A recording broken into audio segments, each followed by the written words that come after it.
Hi, my name is Laurel Dykstra, and I want to begin by acknowledging that we are here on unceded Coast Salish territory. More specifically, we're here on the land of the Musqueam. Musqueam is a word from the Holcominum language that means river grass. And the Musqueam people take their name from the river grass because they're the people who live in the Fraser River estuary. And that kind of connection to plant species and to place and to land is what I want to talk about this evening. I was told that the overarching subject, what we could be, was what I should talk about, but I could make that fit anything I was passionate about. So what I am truly and deeply passionate about is, and what I think that we can be, is watershed disciples. Watershed discipleship is a movement in the North American church mostly that begins with the concept of a watershed. When rain falls and flows down into streams and creeks and rivers, and those flow together into the ocean, that whole catchment basin is a watershed. Watershed is also a word that we use when we talk about a critical moment, a time of both crisis and opportunity. And in terms of the environment, in terms of climate justice, in terms of global climate change, we are at a watershed moment. We have an opportunity where we can act now for justice, for sustainability, for a kind of world and community that is based on values of care that come from our tradition and also that come from our Indigenous guides and teachers. Or we can step back and we can let human-made climate destruction continue, because it's not just starting, to destroy communities. Mostly impoverished communities, mostly Indigenous communities, mostly coastal communities.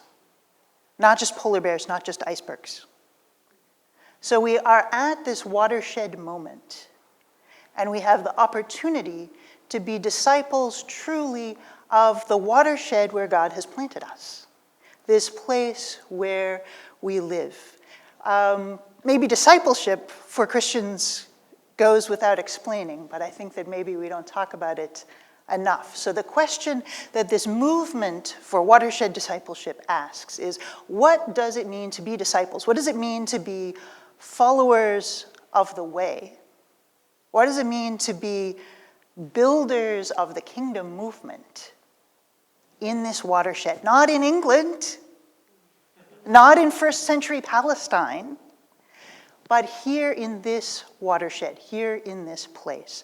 How are we bringers and bearers and co-creators of this kingdom of abundance and justice, of raven and lily? How can we be part of that, here where we are? I think there are three key disciplines to watershed discipleship. The first is that we need to grow our watershed literacy. We need to know our place. So many of you have probably heard or seen the internet meme or the poster. It says that most children know 100 corporate logos and fewer than 10 plants. So if I say Macintosh, you have a picture. If I say McDonald's, you have a picture. If I say Starbucks, why does she have two tails? I have a picture. What if I say Gary Oak? Can you tell the difference between chum and coho? Do you know the creatures and the species of this watershed, this place where we are and where we live, this sacred place? So watershed literacy. The other thing that we need is biblical literacy. Wait, that lesbian activist is up there telling us to read the Bible? Crap. Our tradition, our scriptural tradition, is rife with tales of God revealing God's self in creation, not just the first 2 chapters of Genesis, but over and over again in wilderness places, on mountaintops, by special trees, by water, by wells. That is where the divine encounter happens. It doesn't happen very often in buildings. But where do we worship? So this little watershed community that we're nurturing here in the Diocese of New Westminster, Salal and Cedar, we worship outdoors. We don't have a roof, but we don't have walls either. So that literacy, that sense of where does our drinking water come from? When we flush, where does it go?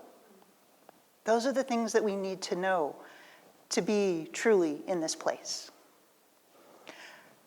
So we need to know our place, we need to know our tradition, we also need to know our history. How did we come to this watershed? Are we of a people who have been here for 2,000 years? Are we a people whose family has been here for 2 years? Little example. My family came to British Columbia about 100 years ago. They settled on Vancouver Island, and they were given a preemption, a homestead. If they farmed the land near Sayward, BC, for a number of years, they would be granted land title. Turns out about 100 years ago was also the time of the McKenna-McBride Commission. It was a restructuring of reserve land in British Columbia. So the places where First Nations had been relegated to and reduced to, that land was being rejigged and reconfigured. At the end of the rejigging and reconfiguring, First Nations people in British Columbia had significantly more land than they had had previously, of significantly less dollar value and less use. In the area near Sayward, British Columbia, the Kwakwakwa people and the Nachalneth people were denied certain claims that went back to time immemorial, land title that had been passed on through the potlatch, on the basis that land was already being used for farms. So that is how my family is connected to land in this place. And we all have stories that are real and legitimate and true about how we came to this place and how we're connected to this place. And as we grow our love for this place, we need to tell those stories and not tell lies about them and not pretend that they're not so. I had the tremendous opportunity last evening to hear Melina Labakane Massimo, Lubicon Cree woman from the heart of the Alberta tar sands, speak. She talked about a number of things. She talked about her resistance work in bringing solar panels to the community that she's in.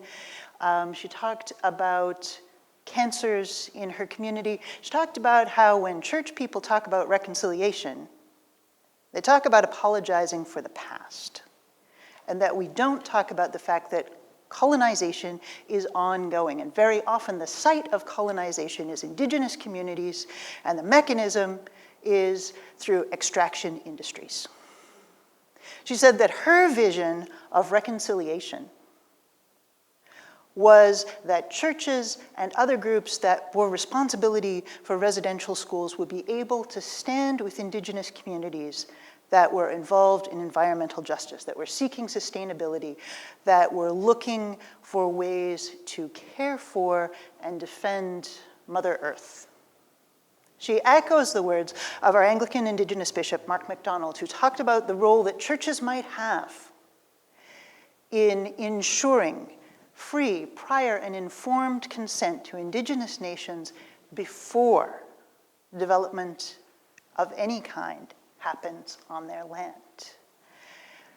So what I'm most passionate about under this watershed umbrella ministry, something that's kind of my secret hope, is that our church, and we're not only a settler church, we are a settler church, we are an Indigenous church, and we are an immigrant church. And if we share our stories and we work together, I hope and I pray that we can grow the intercultural skills, that we can grow the anti-racism skills, that we can grow the truth-telling skills, that we can grow the activism skills, that we can grow the standing up and knowing our place because we know our neighbors and we know the species that are around us, and that we can be desirable, you know what, I'd settle for tolerable allies to Indigenous people who are doing the real work of climate justice. That is what we could be.